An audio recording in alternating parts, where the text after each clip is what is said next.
Goeiemôre geliefdes, ek is Dominee Johan Trollop van die AP Kerk Katoo en Kuruman. Ons het hierdie week 'n treinrit onderneem deur die boek Romeine en so baie genadewaarhede ontdek waarvoor ons net die Here kan dank. Ons stop vandag by die 5de en laaste stasie, die Genade Express. En hierdie stasie praat met ons oor bagasie. Want ons is geneig om ons bagasie te oorlaai, ons tasse te oorlaai. En so ook in die lewe. Op ons dra ons 'n rugsak vol skuldgevoelens. Skuldgevoelens oor sondes daar in die verlede, wat vir ons te erg is, en wat ons glo God nooit sal vergewe nie. Dis dalk daai buiteegtelike verhouding, waarvan niemand weet nie, daai swak oomblik wat jy gehad het. Dalk is dit daai keer wat jy geld gesteel het, waarvan niemand weet nie, of een of ander sonde wat jy teen God gedoen het, 'n lelike ding wat jy gesê het, of iets verskrikliks wat jy mense aangedoen het. En dit bly so knaag aan jou. En daai is soos klippe wat ons in ons rugsak laai, en wat deur die wet van die sonde en die dood wat werk so swaartekrag, ons gedagtes en ons emosies en ons dade aftrek. Maar vandag gaan ek vir jou die wonderlike goeie nuus lees op die stasie Genade Express in Romeine 8 vers 1 en 2. Daar is dan nou geen veroordeling vir die wat in Christus Jesus is nie. Vir die wat nie na die vlees wandel nie, maar na die Gees. Want die wet van die Gees van die lewe in Christus Jesus het my vrygemaak van die wet van die sonde en die dood.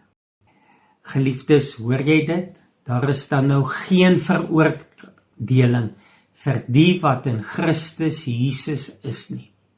Hoe is dit moontlik? As jy in Christus Jesus lewe, dan het God daardie rugsak van sonde van jou skouers afgehaal en dit op Christus gelaai aan die kruis.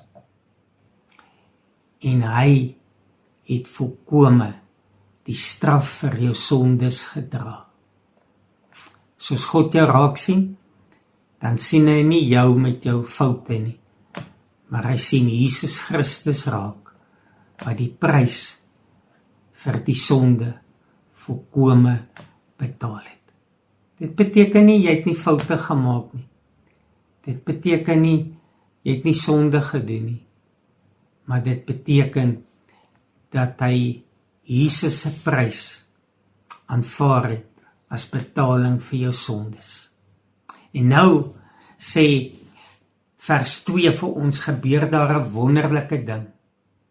My lewe word nie meer beheer deur die wet van die sonde en die dood, wat my die heeltyd aftrek nie. Nee, my lewe word beheer deur die wet van die Gees. Die wet van die Gees is die krag wat in my werk, daai selfe krag wat 'n vliegtuig laat opstyg, om daar in die lug te vlieg. Daai selfde krag van die Heilige Gees werk nou in my, en trek my op, bo my skuldgevoelens en al my sondige dade. Die wet van die Gees beheer my gedrag, en my denke, en my dade. Ek lewe nou onder beheer van die Heilige Gees. En daardeur ervaar ek en beleef ek volkome die vrede van God in my lewe. Ek hoop jy slaap nou 'n groot sug van verligting. En as jy nou vandag bid, dan sê jy, dankie Here, ek aanvaar dat jy die rugsak van my skouers afgehaal het. Dankie Jesus, dat jy die rugsak vir my gedra het. Amen. Kom ons bid saam. Vader, baie dankie vir die wonderlike boodskap. Dankie vir die stasie Genade Express, en wil U gee dat ek die woorde nie net sal hoor nie, maar dat ek dit sal glo en in my hart sal bewaar. Amen.